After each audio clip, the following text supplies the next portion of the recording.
কেমন আছেন আপনারা সবাই? মৌমিতার নতুন একটি ব্লগে আপনাদেরকে স্বাগত।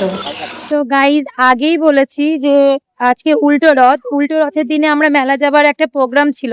তো সন্ধ্যেবেলাতে আমরা অলরেডি বেরিয়ে গেছি, আমি, এক পিসি, তার মেয়ে, একটা বাচ্চা আর সুদীপ। তো আমরা যাচ্ছি মকরমপুর। রেল ময়দানে যে মেলাটা হবার কথা সেখানে তো হচ্ছে, সেখানে যাব না, আমরা যাচ্ছি মকরমপুর। রথের মেলা মানেই শৈশবের স্মৃতি, আনন্দ আর এক রাস আবেগ। নাগরদোলা, খেলনা, মিষ্টির গন্ধ, বিশেষ করে জিলিপি আর মানুষের ভিড়ে মিশে থাকে এক অন্য রকম উৎসবের আমেজ। কত অজানা মানুষের সাথে দেখা হয় জানা মানুষের সাথে। তাই অনেক বড় একটা আশা নিয়ে যাওয়া হয় লোকাল এই মেলার মধ্যে। হয়তো এমন কোনো বন্ধু বান্ধবী বা আত্মীয় স্বজনের সাথে দেখা হয়ে যাবে যাদের সাথে বহুদিন দেখা হয়। এমন পরিস্থিতি অনেকেরই এসছে, আমারও এসছে। দেখতে দেখতে আমরা মেলাতেও এসে পৌঁছে গেছি। দেখুন কি সুন্দর করে রথ টানছে সবাই। আমি সুদীপকে বললাম, জানেন তো, মেলার মধ্যে ঢুকলে আর রথ টানা হবে না, তাই এখানেই যেন একটু টেনে নেয়। সে শুনবে আমার কথা, সে যাগে।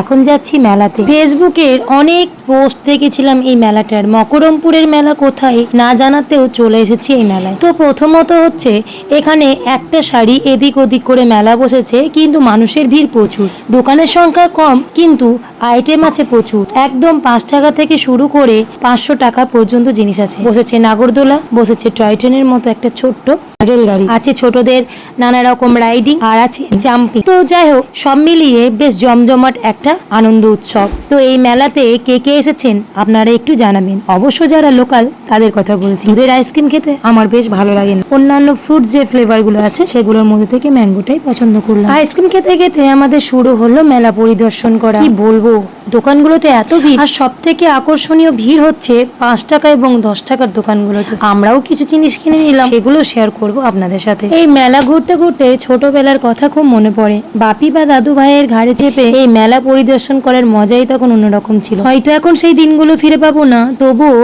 মনের স্মৃতির খাতায় সেগুলো তোলা থাকে। ছোটবেলাতে এই রাইডিং গুলোতে চাপতে খুব ইচ্ছে করতো, কিন্তু বড়দের মানা করার জন্য সাহস হতো না চড়ার। আর আজ দেখো, সেই স্বাধীনতা আছে, কিন্তু আজকে আর সেই ইচ্ছাগুলোই নেই। আইসক্রিম খেতে খেতে মেলা ঘুরতে বেশ ভালো লাগছে। আর মেলা মানেই বাদাম ভাজা, পাঁপড় ভাজা, জিলিপি, এসবের কথা মনে আসে। কিন্তু বাদাম ভাজাটা আমার খুব একটা ভালো লাগে না, তাই বাদাম ভাজাটাকে স্কিপ করেছিলাম। আর ওই যে পুতকে ছেলেটাকে দেখছো, এই বাচ্চাটার মাঝখানে হঠাৎ শরীরটা খারাপ করছিল, তাই বেশিক্ষণ মেলাতে থাকা হয়নি। সেগুলো শেষ পর্যন্ত দেখুন, সবটুকু তুলে ধরেছি এই ভিডিওটার মধ্যে। আগে বোলপুর শান্তিনিকেতন মানে ছিল আমার কাছে একটা রূপকথার জগৎ, যেখানে আমি কোনোদিন হয়তো পা দিতে পারবো না, এমনটাই মনোভাব ছিল। কারণ আমাদের সময়ে তখন বাইরে বেরোনোটা প্রায় মেনে নেওয়া হতো না। জানি না কেন, অন্য পরিবারের তো ছাড় ছিল, কিন্তু আমার পরিবারের তা ছাড় ছিল না। হয় দাদু, না হলে বাবা, আর যদি পরিবারের সকলে যায় তবেই যাওয়া হতো আমার। বাকি সময়টা বন্ধুদের সঙ্গ বা অন্য কারোর সঙ্গে যাওয়ার কোনো রকম সুযোগ সুবিধে ছিল না। আবার দেখুন, আমার বোন যখন বড় হলো তখন তার সমস্ত রকম স্বাধীনতা পেয়ে গেছিল, কারণ তার কোনো রেস্ট্রিকশন ছিল না। জানি না কেন সেই দিনগুলো থেকে বঞ্চিত আমি হয়েছি। তার জন্য পরিবারকে দায়ী করি, হয়তো দায়ী করাটা ভুল, কিন্তু আমার ওই বয়সেতে যে জিনিসগুলো করা দরকার ছিল বা অন্যান্য ছেলে মেয়ে পেয়েছিল সেগুলো পাইনি, তার একটা অভিযোগ থেকেই যায় মনের মধ্যে। সে যাকে দোকানে জিনিসপত্রগুলো দেখলেই বুঝতে পারছেন বাচ্চাদের চিত্তাকর্ষক জিনিসপত্র, তাই বাচ্চাদের বায়না তো থাকবে। আর মেলা যাওয়া মানে আমার ছেলের 1000টা বায়না তার সঙ্গে সঙ্গে যায়। মেলা যাওয়ার সাথে সাথে সুদীপেরও বায়না হলো, এটা নেবো মা, ওটা নেবো মা, কিন্তু কোনো জিনিসই দেখতে দেয় না। আমিও চেষ্টা করি ওর সমস্ত বায়নাগুলোকে মেনে নেওয়ার, কিন্তু কি করবো, পরিস্থিতি অনুযায়ী চলতে হয়। এই দেখুন ট্যাটু আঁকা হচ্ছে, আমারও খুব শখ জানেন তো, কিন্তু সুদীপের বাবা কোনো মতেই রাজি হয় না, তাই সেই শখটা পূরণ হয় না। অন্যান্য শখের দিক থেকে সমস্ত কিছুতেই আমাকে সাপোর্ট করে, কিন্তু ট্যাটুর ক্ষেত্রে 10 পা পিছিয়ে যায়। তাই ওর কথা মতো আমি কোনোদিন ট্যাটু করিনি, আর আশা করি করবো না। এখন চলে এসেছি 5 টাকার দোকানে। 5 টাকার জিনিসগুলো বেশ ভালো ভালো, এখান থেকেও কিছু কিছু জিনিস কিনলাম। আর এই 5 টাকা 10 টাকার দোকানগুলোতে এত ভিড়, মানুষের এত ভিড় যে তাদেরকে সরিয়ে ঢোকা খুব কষ্টকর ব্যাপার। অনেক কষ্টের ভিতরে ঢুকেছি এবং ওই দাদা দিদি দিতে হিমচিম খেয়ে যাচ্ছে। তো যাই হোক, নিজের পছন্দ মতো কিছু জিনিস কিনলাম, তো সেগুলো তো আছেই, দেখাবো। আর এরপরে ভাবছি আর বেশিক্ষণ থাকা হবে না। তো এক পোর্শন দেখা হয়েছে, আর দূরে প্রোগ্রাম চলছিল, তো সেটা আর দেখিনি। পুরো মেলাটা ঘুরে আমরা বেরিয়ে গেছিলাম। আর কি কি খেলাম অবশ্যই কিন্তু শেয়ার করব, সেটাও দেখতে থাকুন। হরেক মাল 10 টাকা, হরেক মাল 10 টাকা। আরে ওই দিক থেকে ঢুকতে হবে, এই দিক থেকে ভিড় আছে ওই দিক থেকে। এবার হরেক মাল দাম টাকা, হরেক মাল দাম টাকা। আর প্রোগ্রামের ওখানে সমস্ত মানুষ প্রোগ্রাম দেখছিল। একটা দূরে রথ ছিল, সেই রথের চারপাশে মানুষজন ভিড় করছিল প্রসাদের জন্য। এছাড়াও খাবারের দোকানগুলোতে তো ভিড় ছিলই। ওই যে দূরে দেখছেন ওখানে প্রোগ্রাম হচ্ছিল। আর একটা সিক্রেট কথা বলবো, কিছু মনে করেন না, কারণ এই গরমের দিনে যদি ভিড়ের মধ্যে থাকা যায়, পারফিউম আর ঘামের গন্ধে এত সুন্দর একটা মিক্সার তৈরি হয় যে কোনো মানুষ কিভাবে অজ্ঞান হয়ে যাবে। তেমনই একটা সিচুয়েশন তৈরি হয়েছিল এখানে। কি অসম্ভব বাজে দুর্গন্ধ উঠছিল।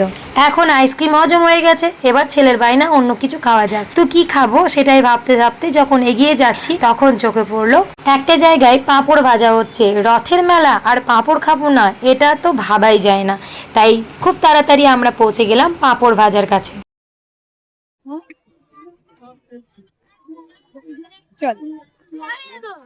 হ্যাঁ আর কি রথ নাই তো, এ মেলা নাই তো, এই দিক দিয়ে মেলা। দেখুন কত মানুষের ভিড় এখানে জমেছে। এবার তো বুঝতে পারছেন ভিড়টা কেমন হয়েছিল এইটুকু মেলাতে। এখন চলে এসেছি পাঁপড় ভাজা খেতে। তো ঘুগনি তো শেষ হয়ে গেছিল, জিজ্ঞেস করলাম। আর যাই বলুন না কেন, বাড়ির ঘুগনি আর রাস্তার ঘুগনি দুটোর মধ্যে আকাশ পাতাল তফাৎ। মনে হয় এক বাটি খাওয়ার পরে আরো এক বাটি খেয়ে ফেলি। আর পাঁপড় ভাজা খেতে খেতে ভাবলাম যে ঘুগনিটাও খাওয়া যাবে, কিন্তু এখানেই তাদের কাছে ঘুগনিটা শেষ হয়ে গেছিল, তাই ঘুগনিটাকে স্কিপ করলাম। বড় বড় থালার মতো এক একটা পাঁপড় এক একজন হাতে ধরে বাকি মেলাটা ঘুরতে লাগলাম। পাঁপড় ভাজা খাওয়ার পরে পরেই আমরা কয়েকটা দোকান ঘোরার পর এলাম একটা টেডি বিয়ারের দোকানে। টেডি বিয়ার গুলো বেশ সুন্দর ছিল, বেশ সাইজেও বড় ছিল, কিন্তু জানেন দামের দৃষ্টিতে এখানে টেডি বিয়ার গুলো অনেকটাই ছোট পড়ে যাচ্ছে। আর এই যে বোতলগুলো দেখছেন, এই বোতলগুলো না আমার ছেলের কাছেও একটা ছিল, তবে কোয়ালিটি ফুল, যেটা ওর জেঠুমা দিয়েছিল তিন টাইম যখন ব্যাঙ্গালোর গেছিল সেখান থেকে এসে। তো যাকগে, ওরটা তো দার্জিলিং যেতে গিয়ে ভেঙে গেছিল হাত থেকে পড়ে গিয়ে, তো ভাবলাম কিনে দেবো, কিন্তু সেইভাবে বোতলটা আমার পছন্দ হলো না, তো দোকান থেকে ওকে কিনে দিতে হবে।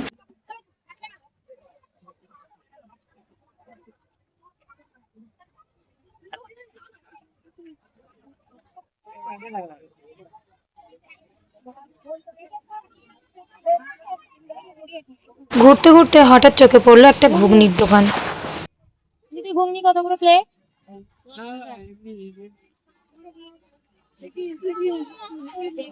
কাকিমাটার ঘুগনি সার্ভ করা দেখে বেশ মজাই লাগলো, কারণ খুব পরিপাটি করে গুছিয়ে গুছিয়ে প্রত্যেকটা জিনিস মনে করে করে দিচ্ছিল। আর দেখে বোঝাই যাচ্ছে খেতে সুস্বাদু হবে। কিন্তু পাঁপড় খাওয়ার পর আর ইচ্ছে করলো না ঘুগনি খেতে, কিন্তু ছেলের তো বায়না, সে খাবেই, তাই সেই একমাত্র খেলো এই ঘুগনি।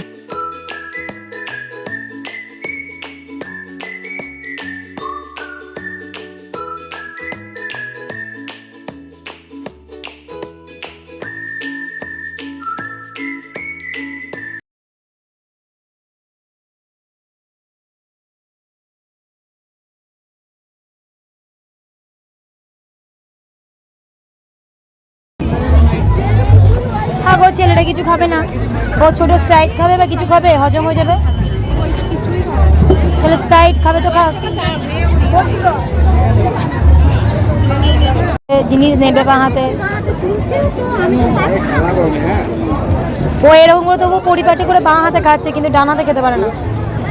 এরকম করে ধরে দিয়ে এরকম করে খায়, এরকম করে খায়, বাঁ হাতেই চলো।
এখন আমাদের মেলা দেখা শেষ পর্যায়ে, এখন বাড়ির দিকে রওনা দিয়েছি। হঠাৎ পথে দেখলাম ফুচকা, আর আমরা মেলা থেকে বেরিয়েই ঠিক করেছিলাম যে ফুচকা না খেয়ে বাড়ি ঢুকবো। এর আগেই বললাম যে এর আগে একবার খাওয়া হয়েছে, তবুও দেখলাম যে এই দোকানটাতে কোনোদিন ট্রাই করি, চলো খেয়ে দেখা যাক।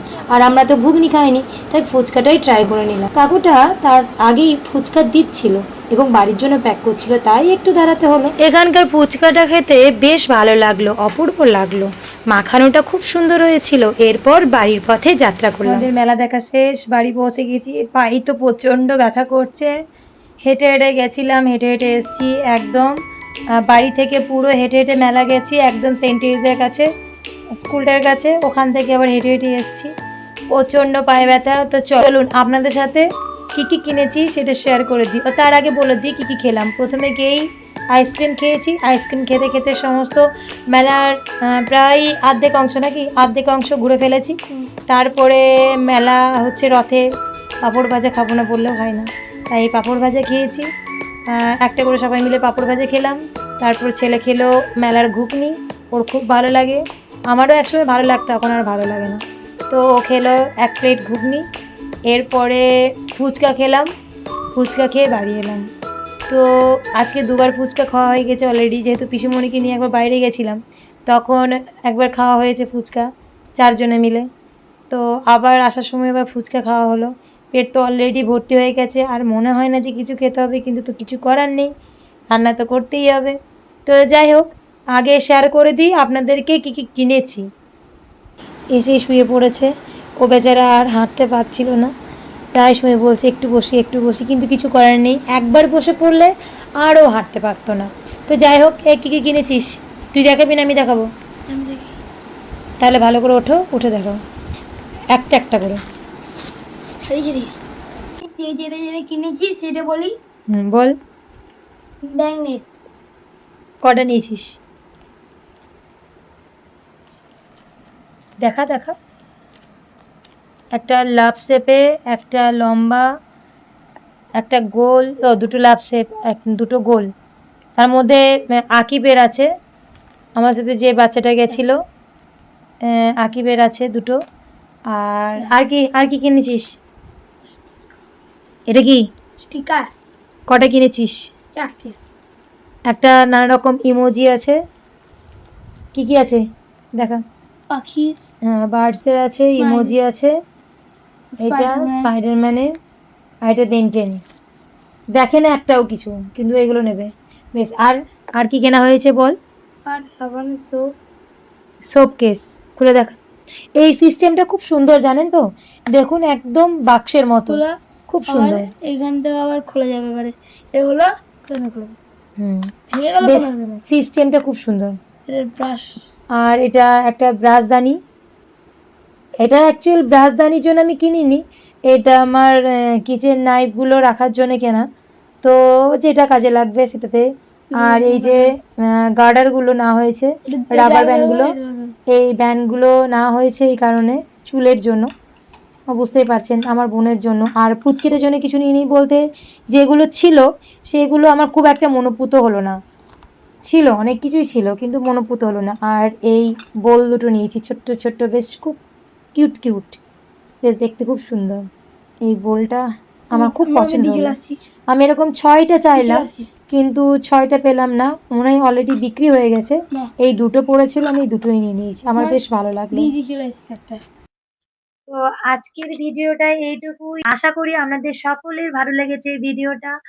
আর যদি ভালো লেগে থাকে তাহলে অবশ্যই লাইক কমেন্ট শেয়ার করবেন, সকলের কাছে এরকম ছোট ছোট ব্লগগুলো, হাসি আনন্দগুলোকে ছড়িয়ে দেবেন, তারাও যেন আনন্দ উপভোগ করে এবং দৃশ্যগুলো উপভোগ করতে পারে। আমাদের লাইফস্টাইলগুলো কেমন, কোথায় ঘুরে বেড়াই, কোথায় কি করছি, সেগুলো যেন সকলের সামনে পৌঁছে যেতে পারে, আপনাদের শুভচিন্তকের কাছে, আত্মীয় স্বজনের কাছে। তাই ফলো করে দেবেন, ফলো করলে সমস্ত নোটিফিকেশন আপনাদের কাছে যাবে। আর উল্টো রথ কমপ্লিট হয়ে গেল, এরপর আসছে ঝুলন। তো ঝুলনেরও সমস্তটুকু শেয়ার করব আপনাদের সাথে। আশা করি ভালো লাগলো। পাশে থাকবেন, সঙ্গে থাকবেন, সাথে থাকবেন, মৌমিতাস ব্লগের সাথে থাকবেন। টাটা।